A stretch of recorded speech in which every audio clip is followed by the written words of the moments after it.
নমস্কার, আচার্য শ্রী কৌশিক বলছি। সবাইকে বাংলা শুভ নতুন বছরের 1431-এর আন্তরিক শুভেচ্ছা অভিনন্দন। বড়দেরকে জানাই আমার প্রণাম। 2024 সালের রাশিফল আপনারা দেখেছেন।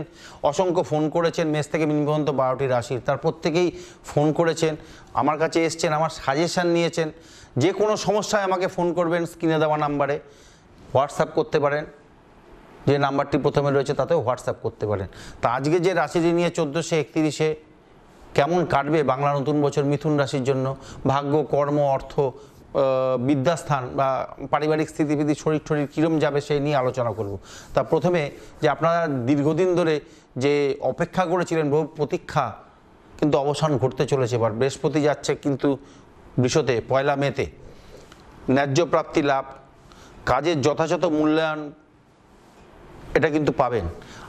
আনন্দ, উৎসাহ, উদ্দীপনা সারা বছর কিন্তু থাকবে মনে, এই জায়গাটা কিন্তু থাকবে। উত্তরাধিকার সূত্রে প্রাপ্তি যেরকম ঘটবে, নিজের চেষ্টায় গুরুত্বপূর্ণ কোনো ঘটনা, এমন কোনো ঘটনা ঘটাবেন যার দ্বারা কিন্তু জীবনে বহু পরিবর্তন ঘটাতে সক্ষম হবেন। এই বছর অন্যের জীবনে বহু গুরুত্বপূর্ণ ভূমিকা কিন্তু পালন করতে পারেন এই মিথুন রাশির জাতক জাতিকা, যাতে মানুষজন সম্মান এবং গুরুত্ব দিতে কিন্তু আপনাকে বাধ্য থাকবে। এমন এমন কাজ আপনারা করবেন মিথুন রাশির। তা মিথুন রাশির দত্তক রাশি তো দুরকম মানসিকতা এদের কাজ করে। সমস্যাটা এদের এই জায়গায়, একবার হ্যাঁ না দোদুল্যমানতা কাজ করে। এই জায়গাটা ছেড়ে কাজ করতে থাকুন, রেজাল্ট পাবেন। শনি খুব ভালো জায়গায় আছে কুম্ভকে, আপনাদেরকে অনেক কিছু দেবে। বৃহস্পতি চেঞ্জেস হচ্ছে, প্রত্যেকের জন্মছক কিন্তু আলাদা। জন্মছক কিন্তু নিজস্ব জন্মছক কিন্তু একটা কথা বলবে, এটা মাথায় রাখবেন। আমি একটু বলে নিই বৃহস্পতির ব্যাপারে। বৃহস্পতি সবার ক্ষেত্রে যে পৃথ্বী রাশিতে থাকবে, যেমন বিশ্বতে যাচ্ছে, বিশ্ব পৃথ্বী রাশি, এখন বৃহস্পতি অগ্নি রাশিতে আছে।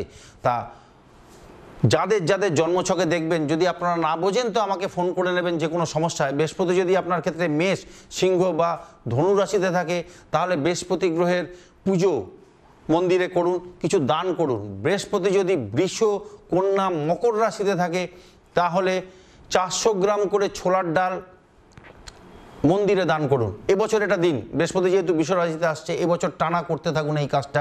400 গ্রাম ছোলার ডাল কোনো মন্দিরে দান করুন এবং বৃহস্পতি গ্রহের বীজ মন্ত্র পাঠ করুন। আমি মন্ত্রটি বলে দিচ্ছি একটু পরে। যাদের ক্ষেত্রে বৃহস্পতি বায়ু রাশি অর্থাৎ মিথুন, তুলা, কুম্ভতে আছে, তারা বৃহস্পতি গ্রহের বীজ মন্ত্র ওং হ্রিং ক্লিং হুং গুরবে নমঃ 108 বার পাঠ করুন, ভালো উপকার পাবেন। আর যাদের ক্ষেত্রে বৃহস্পতি জলরাশিতে আছে অর্থাৎ কর্কট, বৃশ্চিক, মীন রাশিতে আছে, তারা সকালে ঘুম থেকে উঠে আগে স্নান করুন, স্নান করে কলা গাছে জল দিন। পয়সা কোথাও আটকে যাবে না, কোনো যদি আটকে গিয়ে থাকে সেই পয়সাও কিন্তু আসবে, ধীরে ধীরে আসতে থাকবে। তার কাছে এই কাজগুলো করুন। ফল না পেলে আমাকে ফোন করবেন, নির্দ্বিধায় ফোন করুন, যে কোনো সমস্যা আমি আপনাদের পাশে আছি। আর মিথুন রাশির কর্মযোগ কিন্তু খুব ভালো রয়েছে এবছর। যা কর্মযোগ রয়েছে, শনি খুব ভালো জায়গায় রয়েছে, কর্মকারক। যারা কর্মপ্রার্থী, যারা কর্মের খোঁজ করছেন, সারা বছরই কম বেশি সুযোগ কিন্তু আপনারা পাবেন কর্মের জন্য। কাজের জন্য নাম যশ খ্যাতি পাবেন, সঙ্গে পুরনো কাজের জন্য পুরস্কৃতও হতে পারেন। আর টিচার, লয়ার, সোশ্যাল ওয়ার্কার মানে সামাজিক কাজ যারা করেন, তাদের জন্য বিশেষভাবে সাফল্যদায়ক বছর। কিন্তু কর্মক্ষেত্রে বদলি হতে পারে, ডিপার্টমেন্ট বদল হতে পারে, ডিপার্টমেন্টের চেঞ্জ হতে পারে। বছরের মাঝামাঝি সময়ের পর থেকে বিদেশে কাজের সুযোগ এবং ব্যবসার সুযোগ আসবে, যোগাযোগ করবে, অনেক নানান ধরনের যোগাযোগ কিন্তু আপনারা পাবেন। প্রচুর যোগাযোগ, প্রচুর কমিউনিকেশানটা কিন্তু খুব ভালো থাকবে মিথুন রাশি। এমনিতেই মিথুন রাশির কমিউনিকেশান কিন্তু খুব একটা খারাপ নয়, খুব ভালো কমিউনিকেশান থাকে। আর আর্থিক উন্নতি কিন্তু একটু স্লো প্রোগ্রেস হবে এই জায়গাটায়, আর্থিক ধীরে ধীরে ঘটবে। বৃহস্পতির জন্য যেগুলো বললাম সেই কাজগুলো করবেন, ভালো ফল পাবেন। নতুন সম্পত্তি, জমি ক্রয় বিক্রয় থেকে লাভবান হওয়ার সম্ভাবনা রয়েছে। যারা ব্রোকারি করেন তাদের জন্য খুব লাভদায়ক বছর। বাড়ি, ফ্ল্যাট রেনোভেশনের জন্য খরচ বাড়বে।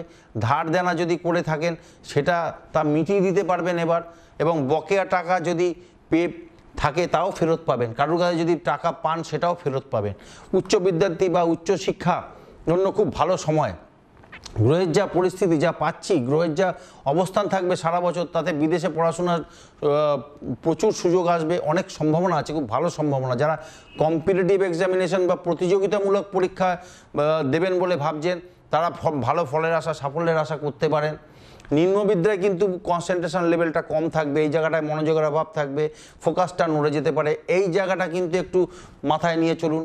পারিবারিক সমস্যা কিন্তু ভোগাতে পারে, পড়াশোনার উপরে প্রভাব ফেলবে, এটা কিন্তু মাথায় রেখে চলুন।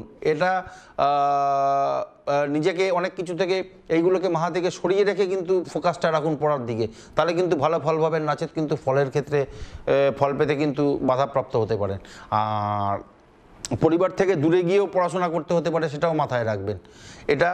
আর শরীর নিয়ে খুব একটা ভোগার সম্ভাবনা মিথুন রাশি এবছর দেখছি না, তবে পেটের রোগ একটা থাকবেই, যেহেতু বৃষতে রয়েছে। আপনার জন্মছকের বৃহস্পতির উপরে অনেক কিছু ডিপেন্ড করবে, এটাও ঠিক। আর শরীর নিয়ে সেরকম কিছু নেই, এছাড়া অ্যালার্জি, ঠান্ডা লাগা এবং বাত এই তো থাকবেই। এটা মিথুন রাশির ম্যাক্সিমামই আমি দেখেছি এই জিনিসটা থাকে মিথুন রাশির। আর এখন যা গ্রহের অবস্থান থাকছে তাতে এটা ঘটবে, এটা বলা যায়। আর এখন বৃহস্পতি বৃষ রাশিতে যাচ্ছে 1 মেতে। প্রতি বৃহস্পতিবার 400 গ্রাম করে ছোলার ডাল যে কোনো মন্দিরে দান করে দিন। এই গেল মিথুন রাশির। আর বুধ, শুক্র, শনি, রবিবার আপনাদের জন্য শুভ। সবুজ, সাদা, নীল, আকাশি, লাল রং কিন্তু শুভ। তাই গেল মিথুন রাশির কেমন যাবে 1431 বাংলা নতুন বছর। ধন্যবাদ, নমস্কার।